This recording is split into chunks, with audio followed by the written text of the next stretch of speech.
बार बार चुनाव में जो है कांग्रेस एक जो एजेंडा बनाती है, एक नैरेटिव बनाती है कि आरक्षण खत्म हो जाएगा, आरक्षण खत्म हो जाएगा। आरक्षण तो सर यहाँ खत्म हुआ और आरक्षण खत्म होने का दुष्परिणाम आज हम देख रहे हैं कि वो एक तरह की, जिस तरह का कह सकते हैं कि वहाँ पर एक मिनी जो है, मैं शब्द क्या लूँ, मुझे बड़ा ख़राब लग रहा है, लेकिन एक यूनिवर्सिटी के लिए इस तरह के शब्द का इस्तेमाल कर रहा है। लेकिन जैसे जो पाकिस्तान में हो रहा है, जो बांग्लादेश में हो रहा है, वो जामिया के अंदर हो रहा है। बात कर रहे हैं, क्या बीएचयू में आज तक कभी ऐसा हुआ कि वहाँ किसी को ईद मनाने से रोका गया? क्या बीएचयू में कभी ऐसा हुआ कि वहाँ पे ईद पर पोस्टर लग गए कि ये काफिर हैं, ये मुसलमान हैं, इनके साथ ईद मत मनाओ? लेकिन जामिया में ये हुआ, वहाँ पे बाकायदा पोस्टर लगा के कहा गया कि काफिरों के साथ होली मत खेलो। वहां पे जो लोग दिवाली मनाने आए थे, उन्होंने रंगोली बनाई थी, उन्होंने वहां बारूद भी बिछा दी थी कि आप उसको पैरों से उड़ा देंगे। भारत का पहला आतंकवादी, भारत में पहला आतंकवादी जो आयत होकर आया था, वो बाबर था, औरंगजेब था। और उसके बाद आतंकवादी वो था जिसने स्वामी दयानंद सरस्वती की हत्या की। तो ऐसे आतंकवादी बहुत सारे हो सकते हैं। जय श्री राम दोस्तों, जामिया मिलिया इस्लामिया यूनिवर्सिटी को कांग्रेस ने अपनी तुष्टीकरण की राजनीति के घर मुस्लिम यूनिवर्सिटी बना दिया।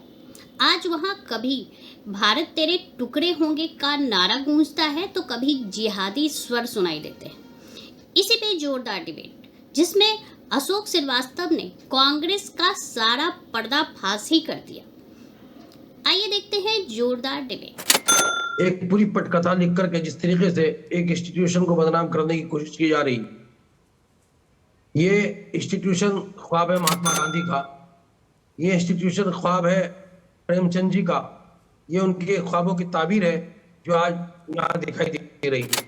देखिए, साजिशों का जाल बुनने में जो माहिर थे बहुत, इम्तिहान जिस्त में मकड़ी का जाना हो गए। अगर यकीनी तौर पर मैंने पहले कहा, अब भी कहता हूँ कि वो बनारस हिंदू विश्वविद्यालय हो, जामिया हो, अलीगढ़ हो या कोई भी यूनिवर्सिटी हो, जिस तरीके से आपने लिखा कि टैक्स का पैसा ये तमाम यूनिवर्सिटीज को पैसा दिया जाता है, लेकिन अगर कभी गलत हो रहा है कोई काम तो उस पर यकीनन एक्शन होना चाहिए। उसमें ये नहीं कि जामियाई ही को टारगेट किया जाए। मैंने आपको फिरोज का एग्जाम्पल दिया कि फिरोज के साथ क्या सलूक हुआ बनारस हिंदू विश्वविद्यालय में, ये आपके और हमारे तमाम तरह लोगों के सामने है। लेकिन मैं फिर भी ये कहना चाहता हूँ कि दूसरा कितना भी गलत सलूक करे, हमें अपनी तरफ से अच्छा सलूक करना चाहिए। बनारस हिंदू यूनिवर्सिटी में त्योहार मनाने की बात, वहां तो आज तक हमेशा कोई रुकावट त्योहार पर नहीं आई। अब की बार जो वहां पर हुआ, बाहर के लड़के ला करके वहां दिवाली मनाई जा रही थी। कैंपस में अलाउ नहीं है कि अगर बाहर के लड़के लाकर दिवाली मनाई जा रही थी, उसमें किसी को एतराज क्यों? दिवाली मना रहे थे, बाहर के लड़के लाके बम थोड़ी फोड़ रहे थे। वो सीए का आंदोलन थोड़ी था कि जिसमें शाहीन बाग बना दिया गया। बाहर के लड़के अगर आ रहे थे, वो बम थोड़ी फोड़ रहे थे। नहीं, वो बम थोड़ी फोड़ने आए थे, दिवाली मनाने आए थे। अगर बाहर के, मैं कहता हूं अगर किसी यूनिवर्सिटी में, आप बार बार बीएचयू की बात कर रहे हैं, क्या बीएचयू में आज तक कभी ऐसा हुआ कि वहां किसी को ईद मनाने से रोका गया? क्या बीएचयू में कभी ऐसा हुआ कि वहां पे ईद पर पोस्टर लग गए कि ये काफिर हैं, ये मुसलमान हैं, इनके साथ ईद मत मनाओ? लेकिन जामिया में ये हुआ, वहां पे बाकायदा पोस्टर लगा के कहा गया कि काफिरों के साथ होली मत खेलो। वहां पे जो लोग दिवाली मनाने आए थे, उन्होंने रंगोली बनाई थी, उन्होंने वहां बारूद भी बिछा दी थी कि आप उसको पैरों से उड़ा देंगे। अगर किसी के, मैं कह रहा हूं, आप मेरे घर में आके रंगोली बना देंगे तो मैं आपके हाथ जोड़ूंगा कि आपने बड़ा अच्छा काम किया। उन्होंने अगर जामिया के अंदर जाके रंगोली बना दी तो उन्होंने कौन सा गैर इस्लामिक काम किया था कि उनको मार पीट के वहां से भगाया जाएगा और रंगोली को पैरों तले कुचल दिया जाएगा? ये कहां की बात हुई कि बाहर के लड़के थे? नहीं, एक बात सुनिए मेरी, क्या आप ये साबित कर सकते हैं कि वो जामिया के लड़कों ने पोस्टर लगाए? सरफिरे लोग हैं इस मुल्क में, ऐसे भी हैं। अच्छा, तो मतलब दिवाली मनाने बाहर से आएंगे, पोस्टर लगाने बाहर से आएंगे, सीए के आंदोलन में बाहर से आएंगे, जो सीए का जो दिल्ली में दंगे हुए उसमें जो एफआईआर है उसमें बाहर से आएंगे। सीए के दंगों में मैं आपको जानकारी के लिए बता दूं, जो सीए के बाद देश की राजधानी दिल्ली में दंगे हुए थे, उसमें जो है बाकायदा जामिया के जो एसोसिएशन थी, जामिया का जो एक एलुमनी एसोसिएशन थी, उसका नाम आया उसके पास, ये पुलिस के रिकॉर्ड में है। उसके पास लाखों रुपया विदेशों से आया है सीए का आंदोलन भड़काने के लिए, शाहीन बाग बनाने के लिए। ये सब चीजें फैक्चुअल हैं। कितनी चीजों को झुटलाएंगे, कितनी चीजों को झुटलाएंगे? एक मिनट रुकिए, अब एक मिनट रुकिए। कितने लोग छूट रहे हैं, कितने लोग छूट रहे हैं, किनको सजा हो रही है? कितने लोग छूट रहे हैं, बात वो नहीं है। कितने लोग छूट रहे? अभी अभी सारे छूटे नहीं, अभी सारे छूटे नहीं है। जो निर्दोष होगा छूट जाएगा। अभी डॉक्टर रगीब सारे लोग छूटे नहीं है अभी तो। डॉक्टर रगीब सुनिए, एक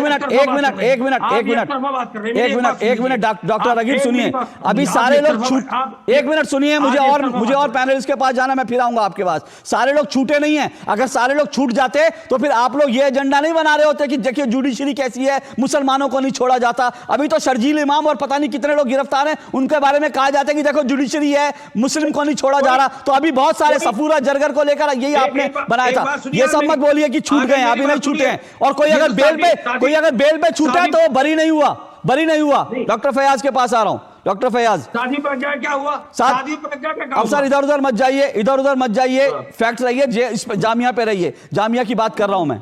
आप साध्वी प्रज्ञा पे जाएंगे, अफजल गुरु पे जाएंगे, फिर इधर जाएंगे उधर जाएंगे, वहां मत जाइए, जामिया पे बात कीजिए। देखिए, जिस तरीके से जामिया को बदनाम करने की साजिश सरकार की आज से नहीं है। जब सीए का प्रोटेस्ट हुआ था, जामिया पे पीसफुल प्रोटेस्ट हुआ था, जिस तरीके से स्टूडेंट पे लाठी चलाने का काम किया और वहां दौड़ा के मारा अमित शाह की पुलिस ने, पूरे देश ने देखा था। और मैं खुद जामिया से पढ़ा हुआ हूँ, जामिया से कोई आतंकवादी नहीं पढ़ता सर, आतंकवादी नहीं पलते। जिस तरीके से एक नैरेटिव आप चला रहे हैं, आप यहाँ पर बैठ के बताए जा रहे हैं कि वहाँ इस तरीके से होता है, बच्चों के साथ ये तेजाब फेंकने की बात हो रही है, फलाना हो रही है। हमारे साथ भी हिंदू स्टूडेंट्स पढ़े हैं, उन्होंने भी हमारे साथ एजुकेशन ली है। सरकार की जो नीति और नीयत है वो पूरे देश को पता है। एएमयू और जामिया की माइनॉरिटी स्टेटस छीनने का जो तमाचा सुप्रीम कोर्ट ने एएमयू में दिया है इनको, वो इनको खल नहीं रहा है। अब जामिया पर आ गए, लगातार इनका यही रहता है, चाहे वो कभी भी कटेंगे बटेंगे को लेकर आ गए, शमशान कब्रिस्तान को लेकर आ गए, 80-20 को लेकर आ गए, नमाज को लेकर आ गए। और वक्त बोर्ड पर अब चर्चा चल रही है लगातार। आसाम के चीफ मिनिस्टर हुए, उत्तर प्रदेश के चीफ मिनिस्टर जो नेम प्लेट की बात करते हैं, जो मदरसों की से कहते हैं आतंकवादी पलते हैं, तो उनकी हमें सच और नजरिया जो आज देश के अंदर आग लगाने की हिंदू मुसलमान की राजनीति, मंदिर मस्जिद से राजनीति उठ नहीं सकते, उन लोगों का जो सच है पूरे भारत को आज पता चल चुका है। उनको मालूम है कि किस तरीके से जामिया के नाम पर राजनीति करने का काम आज भाजपा और भाजपा के बिलाल जी आपने कौन से साल में वहां पर पढ़ाई की थी? सर मैंने 2013 से 2018 तक पढ़ाई की है। 2013 से 2018, ठीक है। 2011 में यूनिवर्सिटी का जो है कैरेक्टर बदला गया, ठीक है। और जाहिर सी बात है, इस बात को, पहली बात तो इस बात को एक्सेप्ट कीजिए ना, इस बात को मैं दर्शकों के लिए बता रहा हूँ। 2011 में अगर यूनिवर्सिटी का कैरेक्टर बदला गया तो उसके बाद उसका इम्पैक्ट आते आते कुछ समय लगता है। नहीं कह रहा हूँ कि वहाँ पर जो है आतंकवादी तैयार होता है, मैं बिल्कुल नहीं कह रहा हूँ। मेरी पूरी बात हो जाए, मैं नहीं कह रहा हूँ, मैंने ऐसा नहीं कहा। लेकिन ये एक तरफ अगर ये मैंने नहीं कहा, ये सच है कि वहाँ आतंकवादी नहीं पढ़ते भाई, वहाँ पे स्टूडेंट तैयार होते हैं।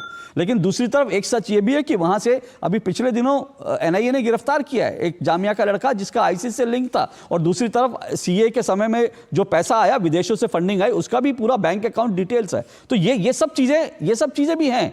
लेकिन इस बात को तो एक्सेप्ट करना पड़ेगा ना, जो 27 लोग कह रहे हैं वो बिना किसी आधार के 27 लोग सरकार थोड़ी प्लांट कर देगी वहां पर। बोलिए। देखिए, मैं इस चीज का जवाब दूंगा। आपने बहुत सारी बातें बताई कि 27 लोग कह रहे हैं वहां पर ऐसा हुआ। ये जो 27 लोग हैं, इनकी आइडेंटिफाई जो किया जा रहा है कहाँ से, मतलब ये जो लोग हैं ये पास आउट हो चुके हैं, कोई प्रोफेसर रिटायर्ड हो चुके हैं। नहीं पास आउट नहीं बिलाल जी करेक्ट कर दूं, नहीं बिलाल जी करेक्ट कर दूं। वो जो लड़की है वो वहां पढ़ती है और उसने कहा मैंने रिटर्न कंप्लेंट दी थी, और रिटर्न कंप्लेंट देने के बाद मेरे ऊपर और तरह के दबाव बनाएगी। वो पढ़ रही है सर। मैं सुनिए, उस लड़की ने जो चीजें की हैं उसके जांच का विषय है। अगर कोई ऐसी टिप्पणी कर रहा है, मैंने कहा ऐसे अगर टिप्पणी कर रहा है वो बिल्कुल गलत है, उसका कोई जस्टिफिकेशन नहीं बन सकता, ना कोई उसका बचाव कर सकता। लेकिन तो मैं कह रहा हूं, एक बच्ची के साथ कोई अगर उठाए गिरा आदमी, कोई भी बाहर का आदमी कह देता है तो उसको जामिया से नहीं जोड़ा जाएगा। एक आदमी अगर जिस तरीके से आप मुसलमानों को बदनाम करने की साजिश, जो एक बंदा कोई गलत काम करा पूरी कम्युनिटी को बोल दिया जाता है। जैसे हिंदुओं में कोई आपने देखा होगा बड़ी बड़ी बातें की जा रही थी, तो देश क्या नहीं था कि जो भारत आजाद भारत देश का सबसे पहले जो आतंकवादी था वो कौन था? ओके बिलाल जी रुकिए, बिलाल जी रुकिए, अब आप आतंकवाद पे एक मिनट, बिलाल जी रुकिए, अब आप एक मिनट बिलाल जी अब रुकिए, आप ऑफ द ट्रैक जा रहे हैं। मेरा आतंक नहीं जा रहा, मैं आप नहीं आप नहीं एक मिनट रुकिए आप ऑफ द ट्रैक जा रहे हैं। अगर मैं कहूं आजाद भारत का पहला आतंक आजाद भारत का क्या, मैं कहता हूं भारत का पहला आतंकवादी औरंगजेब था। मैं कह रहा हूं भारत में, अब रुकिए आवाज बंद कीजिए, मैं चिल्ला चिल्ली नहीं करना चाहता इनके साथ। भारत का पहला आतंकवादी, भारत में पहला आतंकवादी जो आयतित होकर आया था वो बाबर था, औरंगजेब था। और उसके बाद आतंकवादी वो था जिसने स्वामी दयानंद सरस्वती की हत्या की। तो ऐसे आतंकवादी बहुत सारे हो सकते हैं, लेकिन यह भी सोचिए कि आप जो कह रहे हैं मुसलमानों को, डॉक्टर फैयाज भी मुसलमान है मेरे साथ जो बैठे हुए हैं, और उन्होंने ये बात कही है। डॉक्टर फैयाज भी मुसलमान है, सारे मुसलमानों को एक साथ नहीं तोल रहे हम। एबीवीपी जो है छात्र संगठन है, और जमात इस्लामी, जमातुल उलमा, ये जो है तबलीगी जमात जो है, ये जो है ये कट्टरपंथी धार्मिक संस्थाएं हैं जिनका काम मुसलमानों को रेडिकलाइज करना, मुसलमान पढ़ने लिखने वाले बच्चों को जो है अरबी ईरानी टाइप का। एक एक करके बोलिए, मैं फिर कह रहा हूं मेरे पास समय कम है। श्रीवास्तव जी, मैं अपनी बात कह लूं तो ऐसा नहीं कि वो ये पूरा इस तरह का एक कट्टरपंथी माहौल बनाने का प्रयास किया जाता है, इसीलिए मुसलमानों बच्चों को रिस्ट्रिक्ट किया जाता है। ये अलगाववाद की भावना है कि आप उनके साथ हिंदू त्योहारों में न शामिल कीजिए, कैंपस में इस तरह की बातें नहीं होनी चाहिए। दूसरी चीज, वहाँ कन्वर्जन की बात की गई थी रिपोर्ट में, और कन्वर्जन ज्यादातर वो लोग हैं जो नए मुसलमान हैं, जो नया कन्वर्ट हुए। वो कहते हैं कि नया मुल्ला ज्यादा प्याज खाता है, तो वो कन्वर्जन के लिए ज्यादा वहाँ प्रयास कर रहा है। ये भी एक बहुत सोचने की बात है। मैं 30 सेकंड, आपने कहा 20 सेकंड मैं और लूंगा जल्दी से समाधान। देखिए मैं समाधान बताता हूँ। कैंपस को किस तरह से पाक साफ किया जाए, वहां सबसे पहले तो माइनॉरिटी स्टेटस खत्म किया जाए। माइनॉरिटी स्टेटस खत्म होने से सबसे ज्यादा जो फायदा होगा माइनॉरिटी कम्युनिटी को होगा, सिख का, जैन का, और मुस्लिम में भी जो पसमानदा उनका होगा। दूसरा, वहाँ तबलीगी जमात इस्लामी ऐसी चीजों का आना जाना वहाँ बंद होना चाहिए। तीसरा जो वहाँ के स्टूडेंट और teaching staff, non teaching staff तबलीगी। Doctor Raqib 30 second. Okay doctor Raqib 30 second. मैं सिर्फ इतना कहना चाहता हूँ, ये जो फैयाज साहब है सरकारी मुसलमान है, इनकी बात अच्छा, को बहुत मुसलमान में भी सरकारी मुसलमान भी होते हैं। अब तक हमने पसमानदा और अशराफ मुसलमान सुने थे, अब सरकारी मुसलमान भी होते हैं। बहुत बढ़िया। ये आरएसएस के प्रवक्ता है। तो सुनिए, इनकी बात आपको इसलिए अच्छी लग रही है सर, मुझे तो आपकी बात, मुझे तो सवाल ये कि आपकी बात भी अच्छी लग रही है। अब आप आरएसएस के प्रवक्ता हो जाएंगे क्या? मतलब मुसलमानों को कितना आप जो आपके खिलाफ बोले, जो कट्टरपंथियों के खिलाफ बोले, वो या तो मतलब उसको या तो संघ का है या वो जो है सरकारी मुसलमान हो गया। अब ये भी नई चीज आ गई। सिद्धार्थ जी जल्दी से चलिए, 30 सेकंड। ओके चलिए, मान गया भाई, सरकारी मुसलमान है, आप गैर सरकारी मुसलमान है, आप कांग्रेस के मुसलमान है, बिलाल जी जो है वो जामिया के मुसलमान है, वो सरकारी मुसलमान है। आप मुसलमान भी ऐसे हो गए। सिद्धार्थ जी 30 सेकंड आखिरी। देखिए अशोक जी, ये तो सच्चाई है ही। जो इनके खिलाफ बोलेगा उसको कैसे कैसे करेंगे, क्या पसमंदाओं के साथ क्या किया। आज तक 85% पॉलिटिकल लीडरशिप कैसे मुसलमानों में 15% के साथ ही रही। इस डिबेट को लेकर आपकी क्या राय है, हमें जरूर बताएं। हमारे साथ जुड़े रहने के लिए चैनल को लाइक एंड सब्सक्राइब करना ना भूलें। Thank you so much.